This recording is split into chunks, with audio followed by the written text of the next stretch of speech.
जम्मू कश्मीर के पुलवामा में मुठभेड़ जारी। अब तक एक आतंकी ढेर, 3 से 4 आतंकियों को सेना ने घेरा। मुठभेड़ में सेना का एक जवान भी शहीद।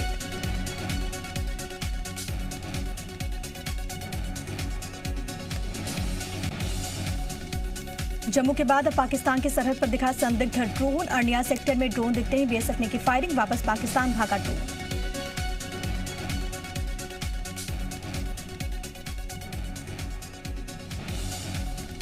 हैदराबाद से पटना लाए गए दरभंगा पार्सल ब्लास्ट केस के दोनों आरोपी, थोड़ी देर में एनआईए कोर्ट में होगी पेशी।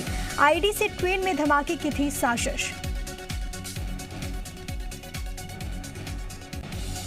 देश में गुरुवार को 46,617 मरीजों की कोरोना रिपोर्ट पॉजिटिव आई। 59,384 ठीक हुए। 853 की मौत हुई है और इसके साथ ही एक्टिव केस यानी कि इलाज करा रहे मरीजों की संख्या अब 5,09,000 हो चुकी है। देश में इस महामारी से जान गंवाने वालों का आंकड़ा 4 लाख के पार जा पहुंचा। इनमें से सबसे अधिक 1,22,000 मौत महाराष्ट्र में हुई। कोरोना की दूसरी लहर 10 मार्च से शुरू हुई थी। तब तक देश में इस महामारी से 1,58,000 लोगों की मौतें हो चुकी थी। दूसरी लहर में करीब 2.5 लाख लोगों ने जान गंवा दी। छत्तीसगढ़ में बीते 24 घंटे में कोरोना के 410 नए मामले रिपोर्ट हुए। 6 लोगों की मौत हुई है। एक दिन में 581 मरीज कोरोना महामारी के खिलाफ जंग जीतकर अपने अपने घरों को लौटे। छत्तीसगढ़ में अभी भी 5,787 कोरोना के एक्टिव केस हैं। प्रदेश में मौत का कुल आंकड़ा बढ़कर 13,445 जा पहुंचा है। बीते 24 घंटे में सबसे अधिक मामले नक्सल प्रभावित जिलों से सामने आए। बीते 24 घंटे में बीजापुर में 70, बस्तर में 32, सुकमा में भी 32, दंतेवाड़ा में 26, कांकेर में 12 रिपोर्ट हुए। रायपुर में 24 और बिलासपुर में कोरोना के 18 नए लोगों में संक्रमण की पुष्टि हुई। एमपी एक बार फिर से वैक्सीनेशन के मामले में अव्वल रहा। कल प्रदेश में 9,84,632 लोगों को वैक्सीन लगाई गई, जो कि तय टारगेट से अधिक थी। इसके साथ ही एमपी देश में पहले नंबर पर रहा, जबकि दूसरे नंबर पर यूपी है। यहां पर 3,49,00,000 लोगों को 3,49,000 लोगों को वैक्सीन लगाई गई। भोपाल में 35,157 लोगों को टीके लगाए गए, जबकि इंदौर में 74,592 वैक्सीन और ग्वालियर में 42,810 वैक्सीन लगाई गई। भोपाल में अब तक 12,98,812 लोगों को पहली डोज, 2,20,270 लोगों को दूसरी डोज लगाई जा चुकी है।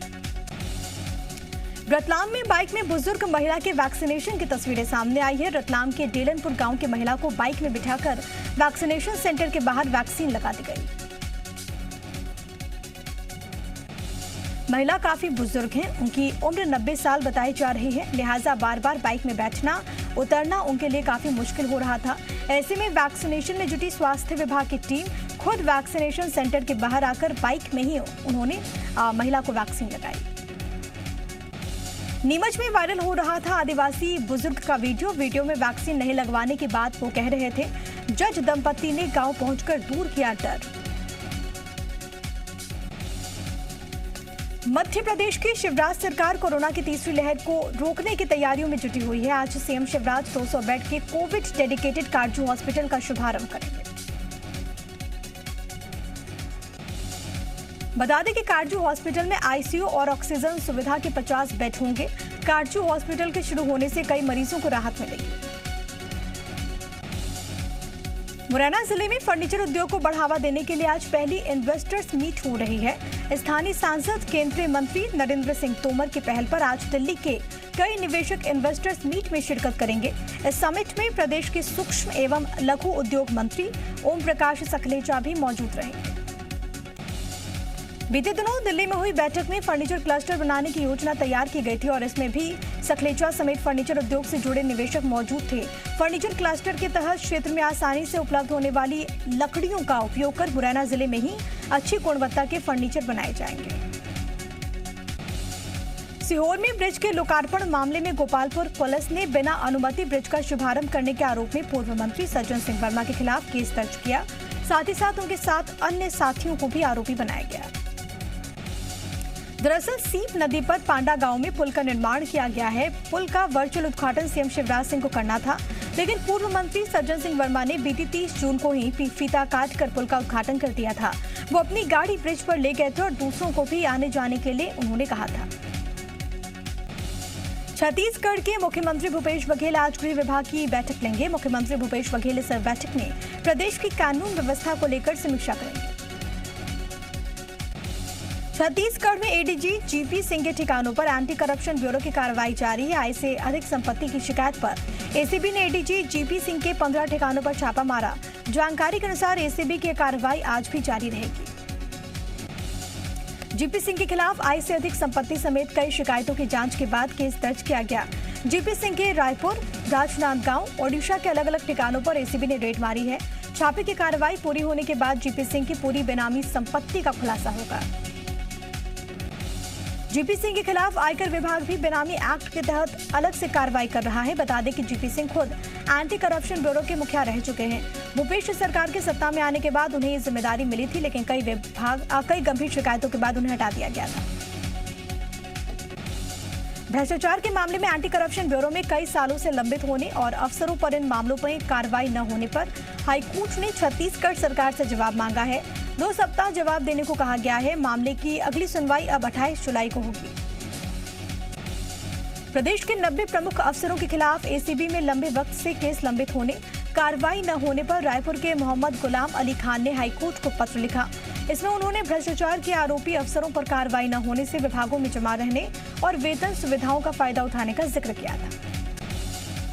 बलरामपुर जिले में हो रहे अवैध रेत खनन के खिलाफ दायर जनहित याचिका पर हाईकोर्ट ने छत्तीसगढ़ सरकार को नोटिस जारी किया है। हाईकोर्ट ने राज्य सरकार से 1 हफ्ते के भीतर जवाब मांगा है।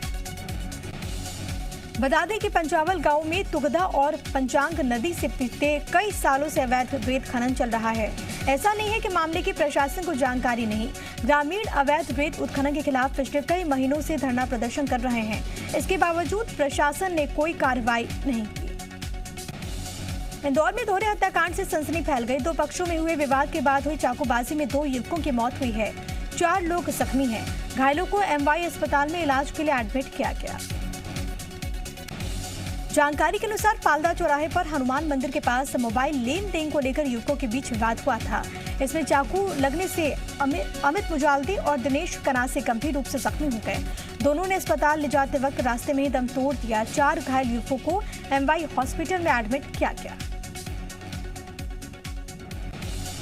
सतना में डकैत गौरी यादव पर इनाम की राशि बढ़ा दी गई है। यूपी सरकार ने इनाम की राशि 1.5 लाख रुपए से बढ़ाकर 5 लाख कर दी, जबकि एमपी सरकार ने भी उस पर 50,000 के इनाम का ऐलान किया है। टीकमगढ़ में भारी भरकम बिजली बिल से व्यापारी परेशान हैं। उनका कहना है कि लॉकडाउन में व्यापार नहीं हुआ और इसलिए उनके पास बिल चुकाने के पैसे नहीं। इन 2 महीनों में जितना बिल भेजा गया है उतना पिछले कई सालों में नहीं आया। व्यापारियों की मांग है कि जिस वक्त लॉकडाउन की वजह से दुकानें बंद रही हैं, उस वक्त का बिल माफ किया जाए तो फिर सिर्फ सर्विस चार्ज ही लिया जाए। वहीं बिजली विभाग के अधिकारियों के अनुसार लॉकडाउन में मीटर रीडिंग नहीं हो पाया और इसलिए अंदाज से बिल भेजे गए।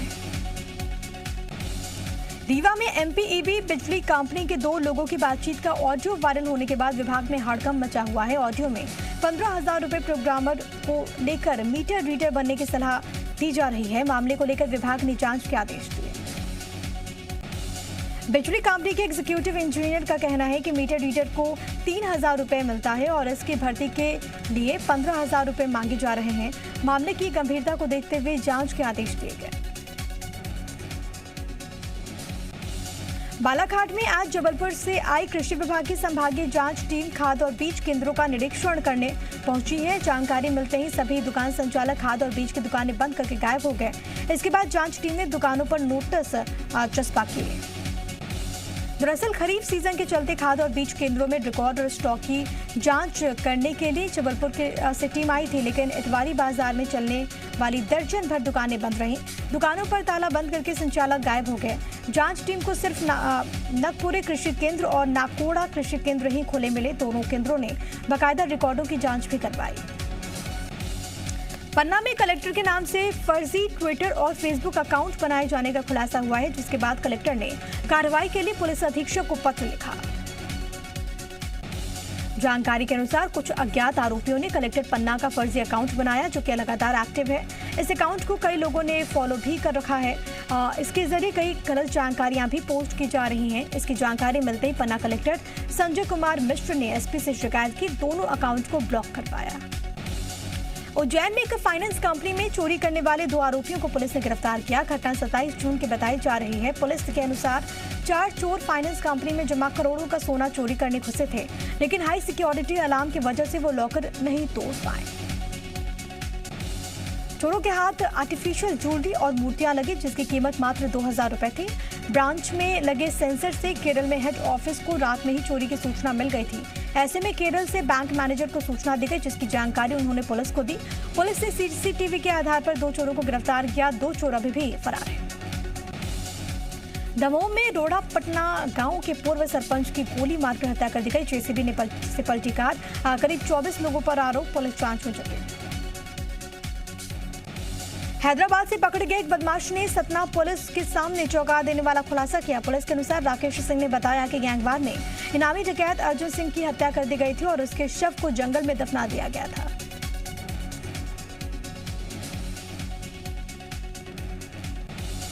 अर्जुन सिंह पर सतना पुलिस ने 10,000 रुपए का इनाम घोषित कर रखा था। दरअसल डकैत अर्जुन सिंह ने अपने 2 साथियों के साथ मिलकर जनवरी में एक आदिवासी परिवार के घर में घुसकर फायरिंग की थी। इसी मामले में पुलिस तीनों की तलाश में जुटी हुई थी। छिंदवाड़ा में मां को फांसी के फंदे पर लटका देख बेटियों ने जहर खा लिया। इलाज के बाद बेटियों की हालत में सुधार है। 1 साल पहले महिला के पति की भी जान गई। बस्तर के एलंगनार जंगल में डीआरजी जवानों और नक्सलियों के बीच मुठभेड़ हुई। इसमें 3 लाख के इनामी नक्सली को जवानों ने ढेर कर दिया। सर्च के दौरान मौके से नक्सली का शव, एक राइफल, पिस्टल, वायरलेस सेट समेत कई सामान मिला। मारा गया नक्सली पीएलजीए प्लाटून नंबर 26 का डेप्यूटी कमांडर जोगा है। जानकारी है कि 18 जून को सीमावर्ती गांव चांदामेटा में सुरक्षा बलों की नक्सलियों से मुठभेड़ हुई थी। इसके बाद घायल नक्सलियों की गिरफ्तारी के लिए गई टीम पर नक्सलियों से भी मुठभेड़ हो गई। सतना के मचखड़ा गांव में फ्री राशन न मिलने से नाराज ग्रामीणों ने जमकर हंगामा किया। गुस्साए ग्रामीण एसडीएम की गाड़ी के आगे लेट के जमकर नारेबाजी की। जानकारी है कि सरकारी उचित मूल्य की दुकान से ग्रामीणों को 6 महीने का फ्री राशन नहीं मिला। ग्रामीण ने कलेक्टर को ज्ञापन सौंपकर राशन दिलाए जाने और जांच की मांग की थी। इसके बाद एसडीएम पूरे मामले की जांच के लिए पहुंचे थे, लेकिन एसडीएम के बुलाने के बाद भी सेल्समैन मौके पर नहीं पहुंचा। ऐसे में अधिकारियों ने कहा कि 2 दिन के अंदर अगर राशन नहीं लेते हैं तो राशन पर्चियां रद्द कर दी जाएंगी।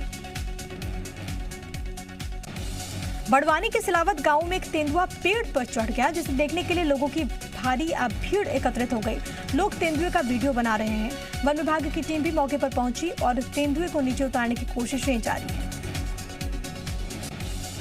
सागर जिले के चावड़ा गांव में बना गोविंद आश्रम प्रशासनिक और राजनीतिक अनदेखी के चलते खंडहर में तब्दील हो चुका है। मोहन सिंह डांगी ने चावड़ा गांव में ही 1978 में गोविंद आश्रम की स्थापना की। स्थानीय ग्रामीण आश्रम के अध्यक्ष पर भ्रष्टाचार के आरोप लगा रहे हैं। दरअसल चावड़ा के रहने वाले मोहन सिंह डांगी गांधी जी की सेवा करने वर्धा गए थे। कई सालों तक गांधी जी के साथ वो रहे। बाद में गांधी जी के निर्देश के अनुसार वो गांव लौटकर समाज सेवा के काम में जुट गए। ग्वालियर के पैरा एथलीट अजीत सिंह यादव को टोक्यो पैरा ओलंपिक का टिकट मिला है। पैरा ओलंपिक क्वालिफाई करने वाले अजीत सिंह एमपी के पहले पैरा एथलीट बन गए हैं। दिल्ली के जवाहरलाल नेहरू स्टेडियम में आयोजित ट्रायल्स में अजीत ने F46 कैटेगरी में 63.96 मीटर जैवलिन थ्रो कर ये उपलब्धि हासिल की।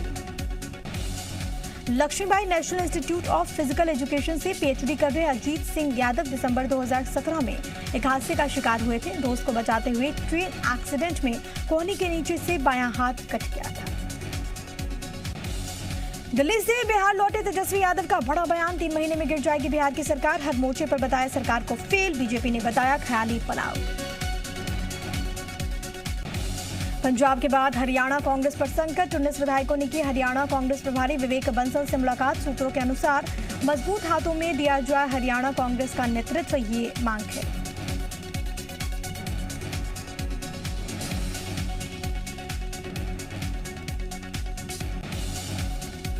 कांग्रेस को पंजाब संकट से मिल सकता है छुटकारा। सूत्रों के अनुसार कैप्टन सरकार में सिद्धू को दी जा सकती है अहम जिम्मेदारी।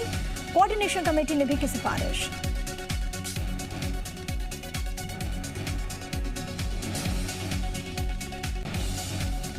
पाकिस्तान से तनाव के बीच उपसेना प्रमुख जनरल मोहंती ने एलओसी पर परखी सेना की तैयारियां। जम्मू एयरफोर्स स्टेशन पर ड्रोन से विस्फोटक गिराए जाने के बाद सुरक्षा के हालात की समीक्षा। मध्य प्रदेश के ग्वालियर चंबल संभाग में भीषण गर्मी पड़ रही है। पारा लगातार 40 डिग्री के पार बना हुआ है, जिससे लोगों को काफी दिक्कतें हो रही हैं।